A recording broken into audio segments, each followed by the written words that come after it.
أعوذ بالله من الشيطان الرجيم. بسم الله الرحمن الرحيم. السلام عليكم ورحمة الله تعالى وبركاته. الفاتحة. أعوذ بالله من الشيطان الرجيم. بسم الله الرحمن الرحيم. الحمد لله رب العالمين الرحمن الرحيم مالك يوم الدين إياك نعبد وإياك نستعين اهدنا الصراط المستقيم صراط الذين أنعمت عليهم غير المغضوب عليهم ولا الضالين آمين. الحمد لله رب العالمين. الحمد لله الذي أرسل رسوله بالهدى ودين الحق ليظهره على الدين كله ولو كره المشركون. أشهد أن لا إله إلا الله وحده لا شريك له وأشهد أن محمدا عبده ورسوله. اللهم صل وسلم وبارك على سيدنا محمد وعلى آله وأصحابه ومن تبعهم بإحسان إلى يوم الدين. ربنا افتح بيننا وبين قومنا بالحق وأنت خير الفاتحين. رب اشرح لنا صدورنا ويسر لنا أمورنا واحلل عقدة من ألسنتنا يفقهوا أقوالنا. اللهم ألهمني رشدي وعدني من شر نفسي. قال سبحانك لا علم لنا إلا ما علمتنا إنك أنت العليم الحكيم. ولا حول ولا قوة إلا بالله العلي العظيم. ربنا آتنا من لدنك رحمة وهيئ لنا من أمرنا رشدا. اللهم زدنا علما نافعا وارزقنا فهما واسعا. والحمد لله رب العالمين. وقال الله تعالى في الكتاب العزيز بعد أعوذ بالله من الشيطان الرجيم: تلك الرسل فضلنا بعضهم على بعض منهم من كلم الله ورفع بعضهم درجات. Sadaqallahul Azim. Maksudnya Rasul-Rasul kami lebihkan sebahagian mereka atas sebahagian yang lain dengan kelebihan-kelebihan yang tertentu. Di antara mereka ada yang Allah berkata-kata langsung dengan mereka, dan sebahagian yang Allah Ta'ala meninggikan dengan beberapa darjat. Surah Al-Baqarah ayat 253. Yang dihormati dan dikasihi pengurusi dan jawatan kuasa surah Al-Ukhuwah, Ashabul Fadilah Tuan Imam Bilal, hadirin muslimin sidang Jumaat yang dirahmati Allah Ta'ala sekalian. Alhamdulillah, pertama dan selamanya kita memanjatkan setinggi-tinggi syukur kehadirat Allah Subhanahu wa Ta'ala di atas limpahan kurniaan nikmat yang Allah Subhanahu wa Ta'ala anugerahkan, yaitu nikmat iman dan Islam. Selawat dan salam ke atas junjungan besar baginda Nabi sallallahu alaihi wasallam, sebagaimana yang Allah Ta'ala perintahkan di dalam Al-Quran: Inna Allah wa malaikatahu yusalluna ala nabi ya ayyuhalladzina amanu sallu alaihi wa sallimu taslima. Sesungguhnya Allah Subhanahu wa Ta'ala dan para malaikat berselawat ke atas Nabi, maka orang yang beriman ucapkanlah selawat dan salam ke atasnya. Amma ba'd. Hadirin muslimin muslimat dan muslimin sidang Jumaat yang dirahmati Allah, InsyaAllah pada tengah hari ini kita akan membacakan sebuah hadis Nabi sallallahu alaihi wasallam.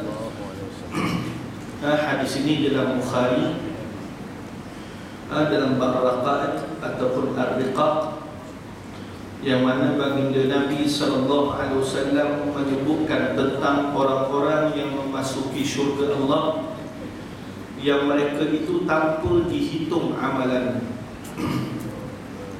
Kerana di hari akhirat besok ni manusia ada 3 golongan. Pertama, golongan manusia yang masuk syurga tanpa hisab dan tanpa diazab. Ini paling berbahagia.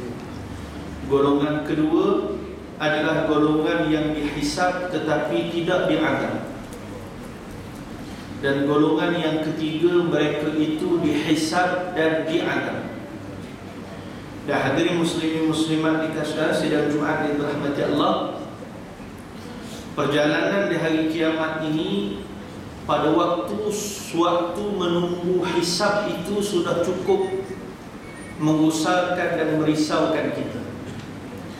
Maka hadirin muslimin muslimat dikasihi Allah, Nabi sebut beberapa kumpulan manusia yang mereka ini masuk syurga tanpa dihisab dan tanpa diazab.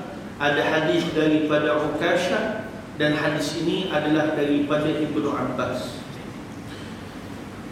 Wa bi sanadin muttasil ila Imam Al-Bukhari rahimahullahu taala wa bihi qala an Ibnu Abbas an Ibnu Abbas qala qala an-nabiy sallallahu alaihi wa alihi wasallam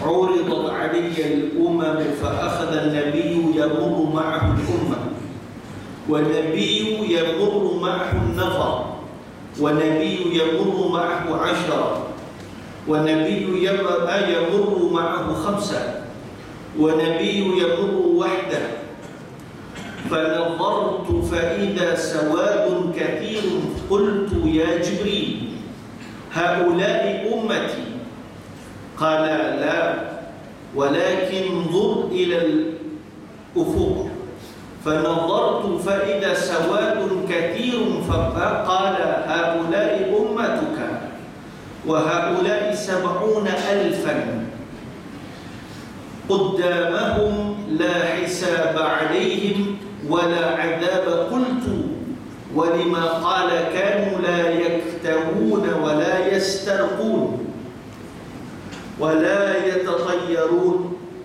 وعلى ربهم يتوكلون فقام إليه عكاشة بن محصن عكاشة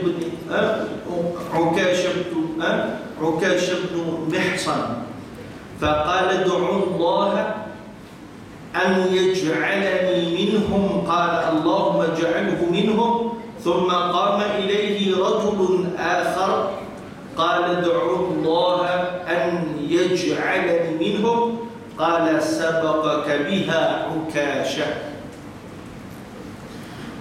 صدق Rasulullah kama qala. Maksudnya hadis ini daripada Ibnu Abbas radhiyallahu anhu. Kata baginda Nabi sallallahu alaihi wasallam, uridat alayya umam. Satu ketika Allah Ta'ala memperlihatkan kepada baginda Nabi bahawa baginda Nabi SAW melalui yamurru ma'ahul ummah. Nabi SAW melalui ummah-ummah yang ada, kumpulan-kumpulan manusia yang ada. Yamurru ma'ahul nafar.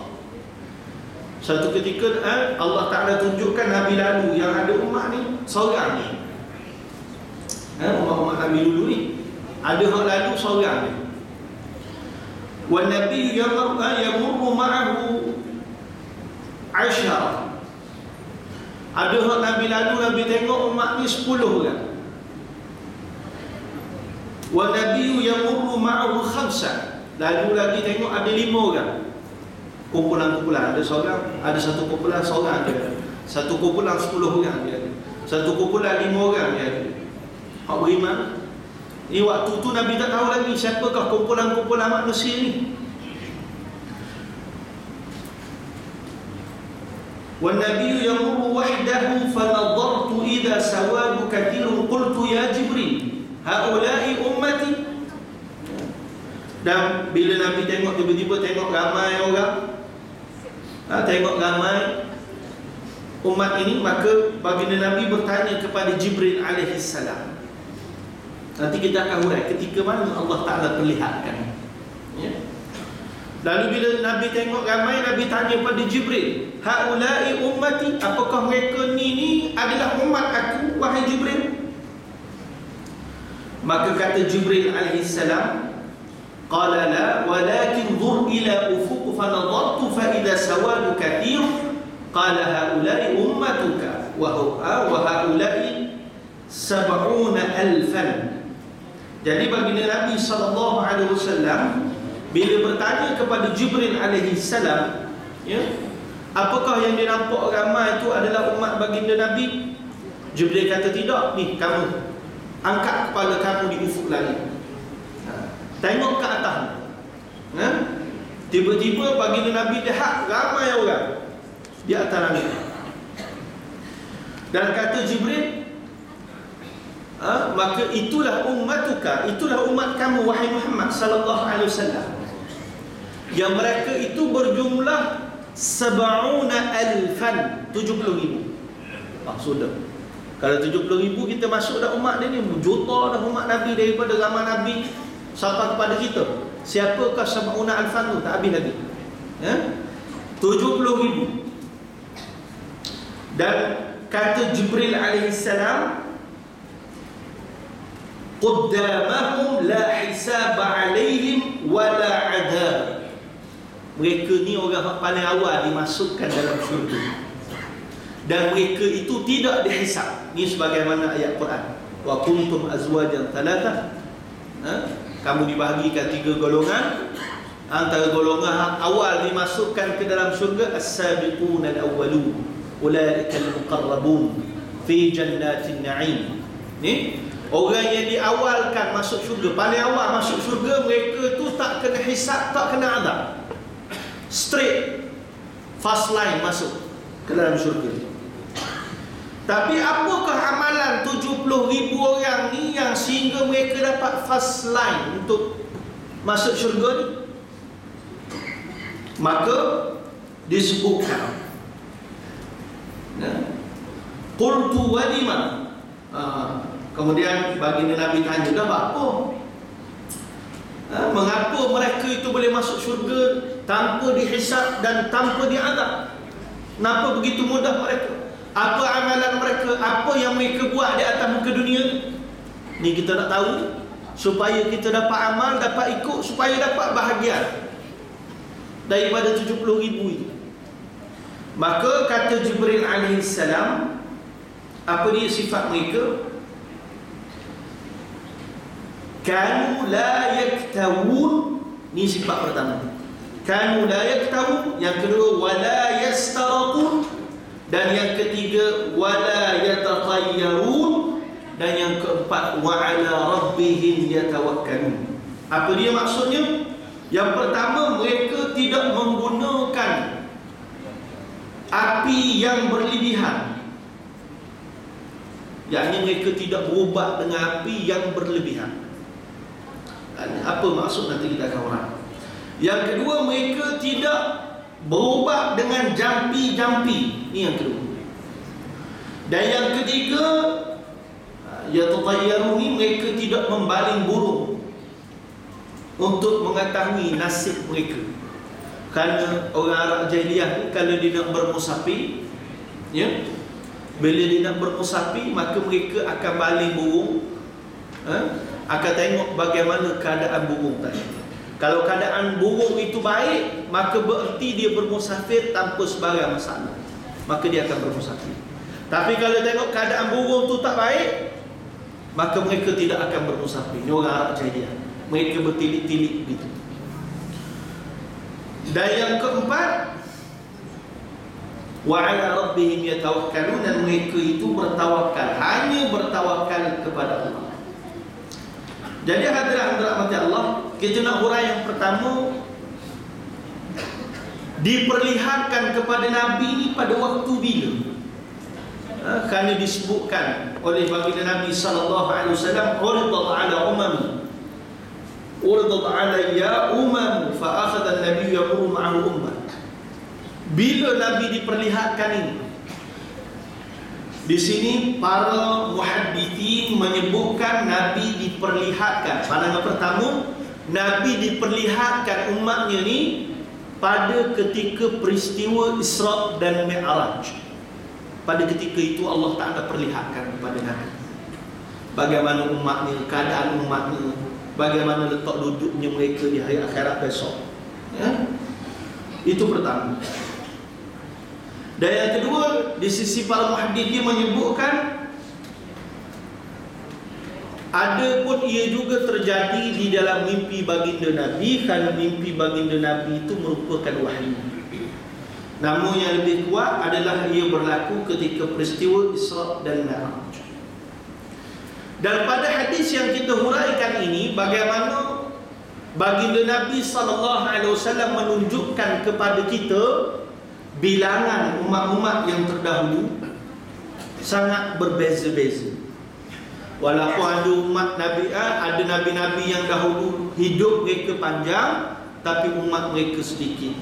Ada yang beriman sikit sangat-sangat. Ada pun umat baginda Nabi, Allah Ta'ala berikan mereka ramai. Ramai duduk dalam syurga, ramai juga hak duduk dalam neraka. Dan hadirin rahmat Allah Subhanahu Wa Ta'ala, kerana itu bila kita sebut antara perkara yang dihuraikan adalah bagaimana berubat menggunakan api berlebih-lebihan. Di sini para muhaddithin menghuraikan bahawasanya orang yang tidak yakin bahawa kesembuhan itu datang daripada Allah sehingga mereka berikhtiar, mereka meninggalkan keyakinan bahawa Allah Maha Penyembuh. Maknanya kita makan ubat, orang lain makan ubat, tapi kita makan ubat ni seolah-olah kita sangka hanya ubat yang boleh menyembuhkan kita. Sedangkan kita faham ubat ni bahagian daripada ikhtiar. Nah, ada orang dia anggap ubat ni segala-galanya sehingga dia melampau-lampau dalam perubatan. Kalau orang Arab tu guna api. Nah, maka dia melampau-lampau berubat sehingga hilang keyakinannya kepada Allah, dia tak yakin kepada Allah Ta'ala lagi, maka ini antara golongan yang tak masuk syurga. Nah, yang disebutkan golongan yang dimasukkan syurga tanpa hisab, tanpa azab ni, kalau dia sakit, dia tahu bahawa kesakitan itu merupakan ujian Allah baginya, bagi meninggikan derajatnya dan bagi membebaskan dirinya daripada dosa. Ini yang penting sekali. Jadi bila kita sakit, macam-macam sakit orang, kanser, macam-macam sakit, hak waktunya panjang, lama sakit. Ada hak singkat sakit, sekejap dia sakit. Ada hak dia dulu sakit pada kita, tapi kita mati dulu pada dia. Hak kita sehat. Macam-macam keadaan. Namun perkara yang perlu diingati baginda Nabi SAW mengingatkan bahawa tidaklah bagi seorang mukmin itu, walaupun sekadar duri yang menyocoknya, tidaklah malaikat Allah Ta'ala mengampunkan bagi dosa. Artinya musibah yang paling kecil, kena cocok dengan duri pun Allah ampunkan dosa. Maka lebih-lebih lagi orang yang menghadapi kesakitan yang panjang, tidak lain dan tidak bukan Allah Ta'ala berikan bagi membebaskannya daripada dosa. Maknanya sebelum mati Allah nak bagi dia bebas pada dosa. Sebab tu antara tanda kematian baik ni, dia sakit panjang sakit ni, dan dia redha. Dan mana kita tengok orang sakit panjang ni, kita doakan kebaikan baginya, kerana antara tanda dia mati, husnul khatimah ni, tanda kematian yang baik ni. Dia sakit panjang, dia redha, sebab Allah ampunkan dosa-dosa bagi dia. Ada. Kemudian antara yang dilarang lagi disebut adalah di dalam hadis ini, bagaimana mereka yang berubat menggunakan jampi-jampi, yakni jampi-jampi yang terlarang. Dia nak segera sembuh, maka dia berubat gunakan jin, melakukan perbuatan syirik, maka mereka guna jampi-jampi yang terlarang. Dalam bab jampi ni, yang dibenarkan dalam syarak adalah menggunakan Al-Quran. Lafaznya kena jelas. Ni baca ayat Quran tak tahu, baring tukar, habis sekali. Oh, Tok Bomo ni bagus, baca Fatihah pun salah baring, hari-hari baca. Jadi Tok Bomo gini karut, sesak. Tak saudara ni, mesti dia baca ayat Quran yang jelas, kita dengar. Jangan permulaan baca ayat Quran kena jampi serapah yang tidak dipahami maksud. Nang busi nambui, busi pui, tiba-tiba tengah-tengah tu Kemudian kita pun ambil, ni tu bomo ni bagus, dia guna ayat Quran. Mula tu je ayat Quran, tengah tu guna ayat syaitan apa tak tahu. Tak sah. Hak guna, hak ni Nabi sebut, Nabi beri syarat hak kedua. Hak ni tak masuk syurga ni. Jadi orang bila dia sakit, dia tak guna jampi-jampi yang terlarang dalam syarak, walaupun dia sakit. Nah, maka orang tu masuk syurga tanpa hisab, tanpa azab. Ni dengar. Orang yang sabar dengan kesakitan mereka sampai dia meninggal, dia berobat secara mampu, dia yakin pada Allah yang Maha menyebut, orang ni antara golongan yang masuk syurga tanpa hisab, tanpa azab. Bukan main-main. Orang sakit panjang. Nah, kebaikan Allah beri kemuliaan, kebaikan pada mereka.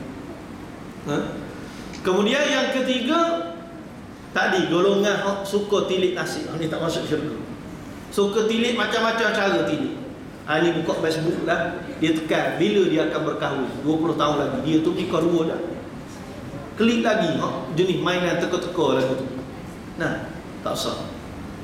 Kerana dia berkait sangat, berkait rapat tentang pegangan kita. Tak usah duk main benda-benda hak itu. Ya? Dah banyak lagi benda-benda tilik ni, benda-benda yang memang amalan mereka tidak diterima. Nabi sebut, mendatangi kahin, tukar tilik, tukar sihir, memang amalan mereka ditolak. Itu yang ketiga. Mana orang yang tak mendatangi, hidup dia tak pernah datangi tukar tilik, hidup dia tak pernah tilik nasib dia. Dia redha dengan kesakitan musibah yang Allah Ta'ala bagi. Yang terakhir, wa ala rabbihim yatawakkalun. Dan yang terakhir itu, mereka ni benar-benar bertawakal kepada Allah. Mereka itu bertawakal kepada Allah. Hidup mereka berserah diri kepada Allah atas segala ikhtiar, atas segala ketetapan Allah. Fa idza azamta fatawakkal 'ala Allah. Bila dibuat satu perkara, dilaksanakan dengan ikhtiar mereka, lalu mereka meletakkan tawakal kepada Allah, maka golongan ini antara mereka yang dimasukkan ke dalam syurga tanpa hisab dan tanpa azab. Ni yang kita berharap sangat.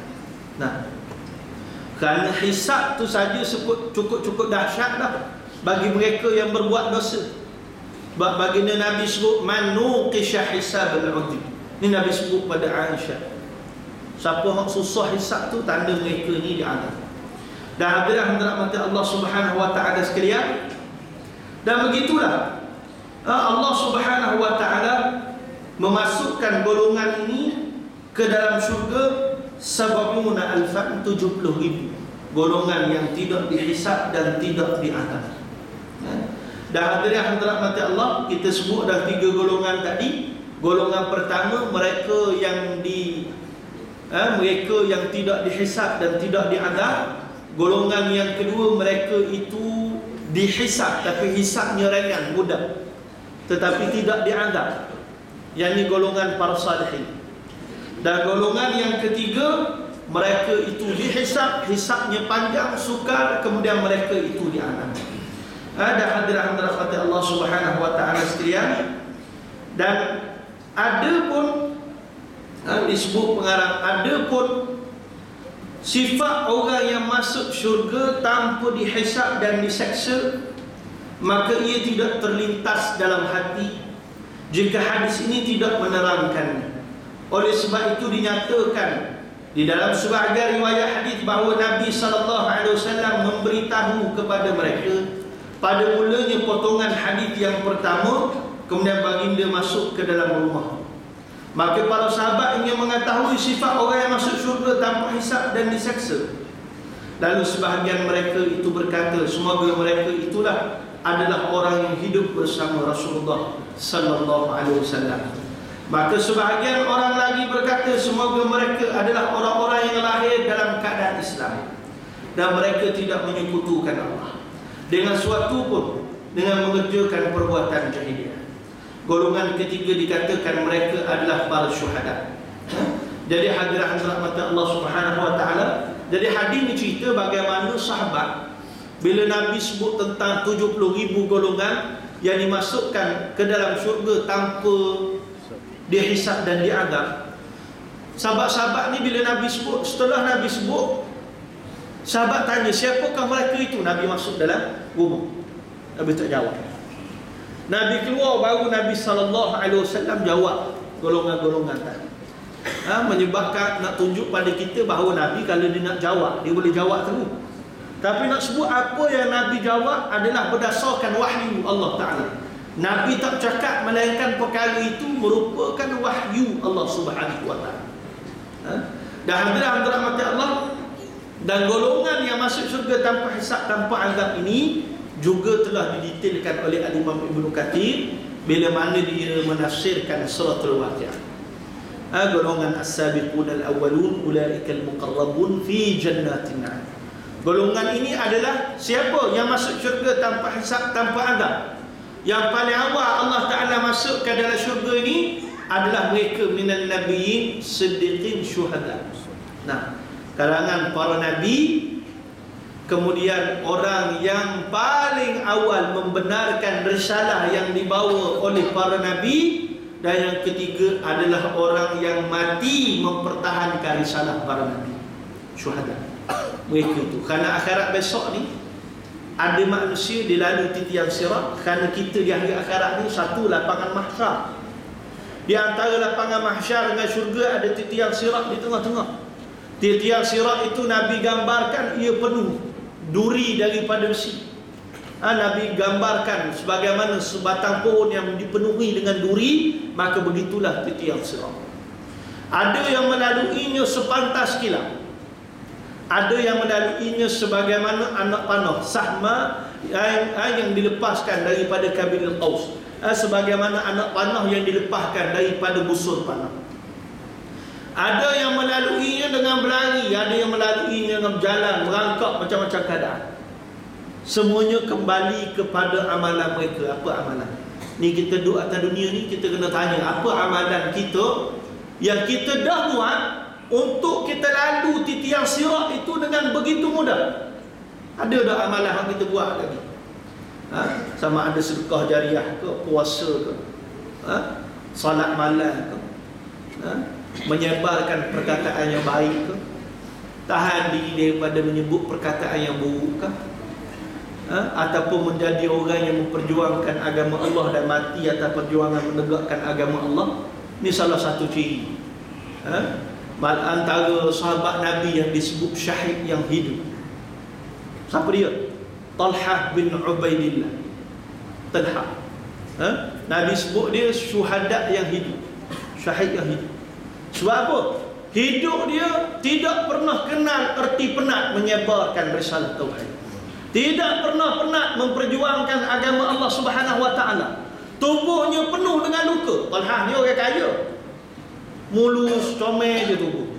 Nah, tapi bila terima Islam, dia pertahankan Nabi, pertahankan Islam, sehingga batang tubuhnya penuh dengan paru-paru. Penuh dengan paru. Lalu Nabi kata, kamu nak tengok syahid hidup tu, Talhah bin Ubaidillah, antara orang masuk syurga, dijamin masuk syurga Allah Subhanahu Wa Ta'ala. Hidupnya sehinggalah pada dia mati, dia tak dia wafat tidak syahid Talhah, tapi dia hidup sebagai orang sibuk mempertahankan agama Allah Subhanahu Wa Ta'ala. Dan hadirin mati Allah Ta'ala, dari antaranya disebut tadi 3 golongan: para nabi, orang yang membenarkan risalah para nabi, dan juga as-salihin, orang-orang salih. Dan hadirin mati Allah Subhanahu Wa Ta'ala, dan tadi kita sebut bahawasanya mereka yang tidak berubah dengan api ini antara golongan yang Allah Ta'ala masukkan dalam syurga. Di sana dengan maksud apa? Pertama, berubah dengan api ini makruh di sisi syariat, ianya makruh. Kedua, walaupun ia makruh tidak haram, tetapi tidak boleh disalahgunakan sehingga melampau-lampau. Dan hadis ini menunjukkan 2 sifat utama. Pertama, sabar redha bagi mereka yang menderita suatu penyakit yang tidak dijumpai ubat. Nah, dia menderita satu penyakit tak jumpa ubat, maka dia sabar redha, maka besarlah ganjaran bagi mereka. Dan orang yang warak ketika sakit, mereka akan tinggalkan perkara-perkara yang makruh. Mereka tak akan melakukan perkara-perkara yang makruh. Dan hadirin mati Allah Subhanahu Wa Ta'ala, dan dalam bab jampi tadi, jampi ni ada 3 bentuk. Pertama, jampi berupa ayat Quran dan hadis Nabi. ruqyah ayat-ayat Quran, maka ini tidak dilarang. Ada kedua, jampi yang bentuk maksiat dan berupa kemusyrikan. Jampi yang dibuat seru minta tolong selain daripada Allah Ta'ala, ini dilarang. Dan yang ketiga, yang sifatnya jampi bukan daripada bentuk musyrik, bukan daripada ayat Quran dan hadis Nabi, sekadar perkataan-perkataan Melayu yang direka-reka mereka, ini yang disebutkan. Maka yang diharuskan, dibenarkan adalah berdasarkan Quran dan hadis. Dan hadirin rahmat Allah Subhanahu wa taala sekalian, dan bila sebut golongan yang di antara Allah Ta'ala masukkan syurga mereka itu tidak dihisab dan tidak diadab, adalah orang yang bertawakal kepada Allah Subhanahu wa taala. Tawakal ni bukan maksud tidak bersandarkan kepada sebab musabab. Nah, ada orang dia kata dia tak makan ubat, dia sakit tak makan ubat, tak apalah dia tawakal. Itu bukan tawakal, tak masuk kali tawakal. Kerana tawakal ni dia tak boleh lari daripada bersandar kepada sebab dan musabab. Namun begitu, ya, dia berikhtiar dan dia meletakkan diri kepada Allah Azza wa Jalla. Sebab tu kita lihat bagaimana dalam Quran Allah sebut perkataan dalam kisah Nabi Yusuf mengikut apa yang disebut oleh Nabi Yaqub, wa qala ya bunayya la tadkhulu min babin wahidin wadkhulu min abwabin mutafarriqah wa ma ughni 'ankum min Allah min syai' inil hukmu illa lillah alayhi tawakkaltu wa alayhi falyatawakkalul mutawakkilun. Sadaqallahul azim. Ni Nabi Yaqub dipesan pada anak-anaknya, bila nak masuk ke Mesir, maka masuklah min abwabin mutafarriqah, masuklah melalui pintu-pintu yang berlainan. Jangan pintu yang sama. Kalau pintu yang sama, musuh mudah nak tangkap. Jadi ini Nabi Allah ni, Nabi Allah Subhanahu wa taala sendiri pun ajar tentang sebab musabab.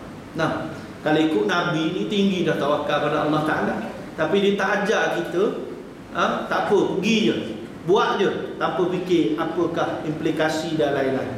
Maka dia ajar sebab musabab bahagian daripada bahagian untuk membuat keputusan.